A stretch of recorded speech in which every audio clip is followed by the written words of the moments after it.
निकाह नामा मेरे पास आ चुका है, इस हिसाब से तुम मेरी बीवी हो। वो लोग तुम्हें रोक नहीं सकते। पुलिस वालों के सामने बस अपना मुंह बंद रखना। ये मत कहना कि ये निकाह तुम्हारी मर्जी से नहीं हुआ, क्योंकि देखो तुमने निकाह तो अपनी मर्जी से किया है ना।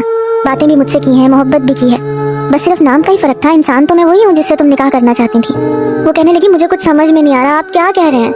मैंने जैसे ही उसके दोनों हाथों पर अपना हाथ रखा, उसने झट से मेरे हाथों को पीछे किया। कहने लगी प्लीज प्लीज मुझसे दूर रहें। मैंने कहा ओके ठीक है, जस्ट रिलैक्स। ये कहने के बाद मैंने उसे ज़हनी तौर पर इस बात के लिए तैयार किया कि वो पुलिस वालों के सामने बस ये कहे कि ये निकाह उसकी मर्जी से हुआ है। बड़ी मुश्किल से वो इस बात पर राजी हुई, लेकिन घबराई हुई थी, शायद समझ नहीं पा रही थी कि उसे क्या करना चाहिए और क्या नहीं। बहरहाल वो चली गई। 2 दिन के बाद मैं पुलिस इंस्पेक्टर के साथ निकाह नामा लेकर जमील साहब के घर पहुंचा। मैंने दस्तक दी तो दरवाजा उस लड़की की सास ने खोला। पुलिस को और मुझे देखकर कहने लगी कौन है आप। मैंने कहा इनके घर में मेरी बीवी मौजूद है, इन्होंने जबरदस्ती उसे कैद कर रखा है, मैं उसे लेने आया हूँ। वो हैरान नजरों से मुझे देखने लगी, कहने लगी कौन सी बीवी, कैसी बीवी। मैंने कहा फातिमा। ये सुनकर कहने लगी वो तो मेरी बहू है, आपको किसी ने गलत बताया है, वो मेरे बेटे की बेवा है।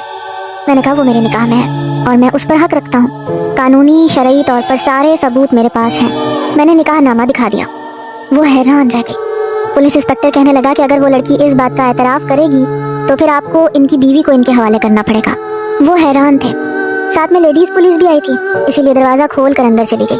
फातिमा उस वक्त लाउंज में थी। मुझे और पुलिस को देखकर बेहद घबराई हुई थी। चेहरे का रंग बिल्कुल सफेद पड़ा हुआ था, आंखों से आंसू टप टप गिरने लगे। लेडीज पुलिस एहलकार उसके पास गई, उससे कहने लगी क्या तुम इसे जानती हो। उसने मिनमिनाते हुए कहा जी मैं जानती हूँ। ये सुनकर उसकी सास उसे खा जाने वाली नजरों से देखने लगी। वो औरत फातिमा से पूछने लगी कि क्या आपने अपनी मर्जी से इनसे निकाह किया है। वो कहने लगी जी।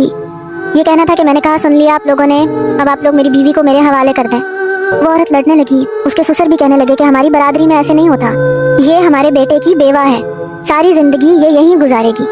पुलिस इंस्पेक्टर कहने लगा कि ऐसा नहीं हो सकता, लड़की अपनी मर्जी से निकाह कर चुकी है और आपका बेटा मर चुका है, शहीद हो चुका है। आप जोर जबरदस्ती से इसे नहीं रख सकते, ना शरन ना ही कानूनन।